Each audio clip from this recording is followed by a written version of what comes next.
Hello and welcome back to Travel to Greece. Today I thought we'd take a break from the islands for just a minute to discuss one of the most beautiful places in the whole country. Allow me to talk to you about Epirus. Nestled deep in the west of Greece, Epirus resides as a mix between Switzerland, Italy, and Canada. Epirus is one of Greece's 13 administrative regions, kind of like states or provinces. It also happens to be one of the most underrated places in Europe. It has immense ties to ancient history, with ancient tribes and oracles, as well as being the birthplace of Alexander the Great's mother, a princess of one of those tribes.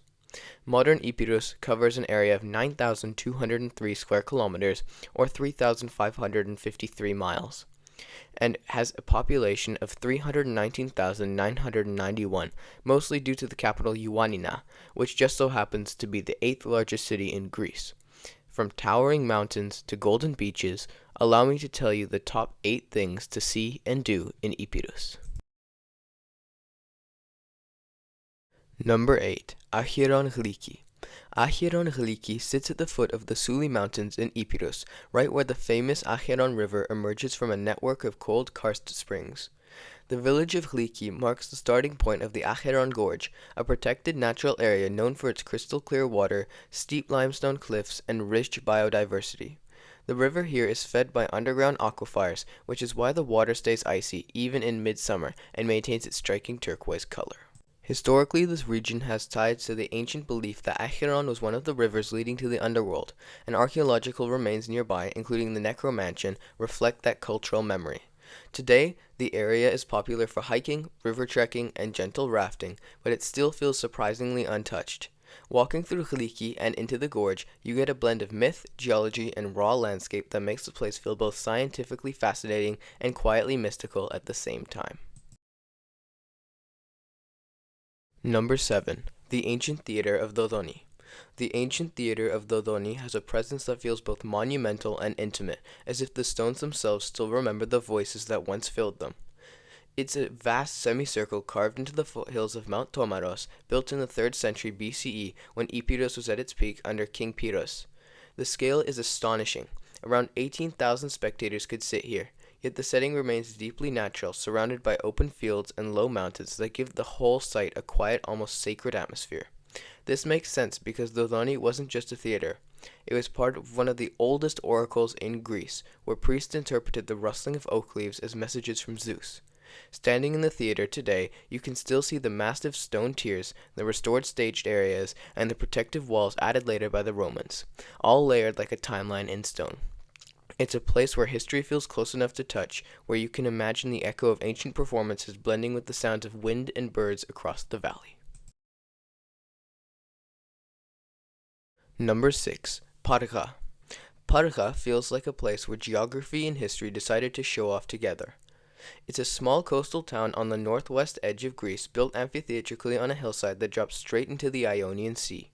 Bright houses stack up on the slope in layers, all facing the water as if competing for the best view. Above them sits the Venetian castle, a dark stone crown that has watched over the bay since the 14th century and still gives you sweeping views of the coastline and the tiny islet of Panagia just offshore.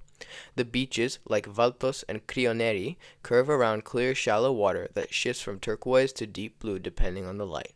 Even with this lively waterfront and summer crowds, Parga keeps a relaxed, almost island-like atmosphere shaped by narrow lanes, old olive groves, and the constant sound of waves hitting the rocks. It's a place where you can feel the layers of Venetian and Greek history without losing the simple pleasures of being by the sea. Number 5. Tsumerica.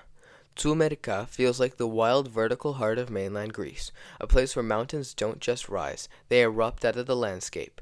It's a rugged region in the Pindus range, split between the prefectures of Arta and Ioannina, where deep gorges, roaring waterfalls, and stone-built villages cling to the slopes that seem almost too steep for human settlement. The peaks of Athamanica dominate everything, often snow-capped well into the spring, while rivers like Arachthos and Kalaratikos carve dramatic canyons through the rock. Villages such as Sirako and Kalaritis feel frozen in time, with slate roofs, narrow paths, and a sense of quiet resilience shaped by centuries of mountain life. Nature here is raw and untamed. Waterfalls like Kefalovriso and the famous Plaka Bridge add to the sense of landscape shaped by water and stone. Even though Tsumerka is increasingly known for hiking, canyoning, and rafting, it still feels more remote, authentic, and deeply connected to the rhythms of mountains. It's the kind of place where you understand why people talk about Greece's interior as a world of its own. Number 4. Ioannina. Ioannina has a way of blending lake, history, and mountain light into one atmosphere that feels unmistakably its own. It's a city built around Lake Pamvotida, where the water often lies still enough to mirror the surrounding peaks. The old town sits behind sturdy Ottoman walls with narrow lanes, stone houses, and the Aslan Pasha Mosque reminding you that this was once a major crossroad of Greek, Jewish, and Balkan cultures. The castle today feels like a layered archive of everyone who passed through it, from medieval craftsmen to scholars of the 19th century Enlightenment who helped shape modern Greek identity.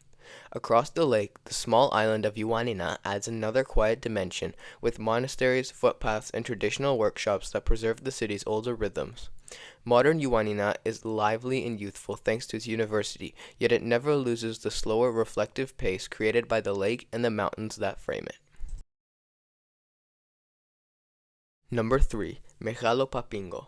Megalo Papingo feels like a village carved into the very bones of the Pindus Mountains, solid, timeless, and quietly dramatic. It's a cluster of stone houses and slate roofs perched high above the Vidomatis River, with the towering Astraka cliffs rising almost vertically behind it like a natural fortress. The village layout is a maze of narrow paths, old fountains, and traditional courtyards that reflect centuries of Zahori architecture and mountain life.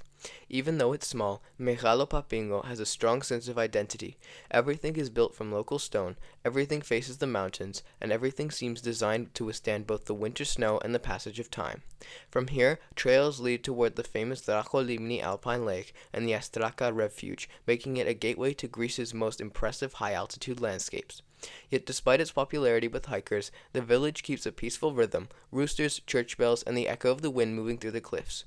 It's one of those places where nature and tradition feel perfectly balanced. Number 2. Vikos Gorge. Vikos Gorge feels like the Pindus Mountains showing their most dramatic side, a place where the landscape drops away so suddenly and so deeply that it almost doesn't seem real. It's a colossal limestone chasm carved by the Vidomatis River stretching through the heart of Zahori, and often cited as one of the deepest gorges in the world relative to its width. It's also the second deepest gorge after the Grand Canyon.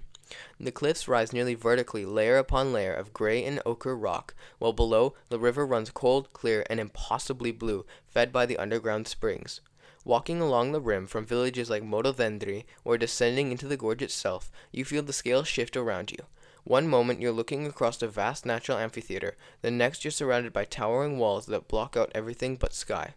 The area is part of the Vikos Aos National Park, home to rare plants, birds of prey, and the famous Vikos herbalist, tradition that once relied on the gorge's unique flora.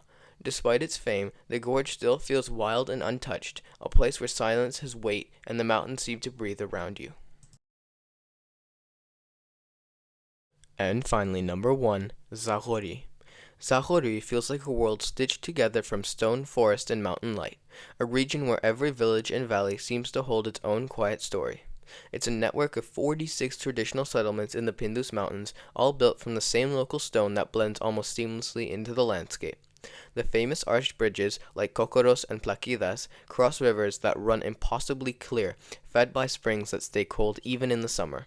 Above it all rise the dramatic cliffs of Timfi and the vast sweep of Vikos Gorge, giving the area a sense of scale that's both humbling and exhilarating. Each village, from Monodendri to Papingo to Kapesovo, has its own character. Narrow cobbled paths, slate roofs, old mansions, and a feeling of deep-rooted mountain culture. Despite its growing popularity for hiking, rafting, and nature tourism, Zahori still feels authentic and protected, as if the mountains themselves are guarding its traditions. It's one of those rare places where nature, architecture, and history form a single harmonious landscape. Thank you for watching Travel to Greece's video on the top 8 things to see and do in Epirus.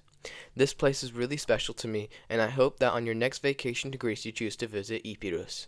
Please stay tuned for the next video, and don't forget to like and subscribe and comment down below.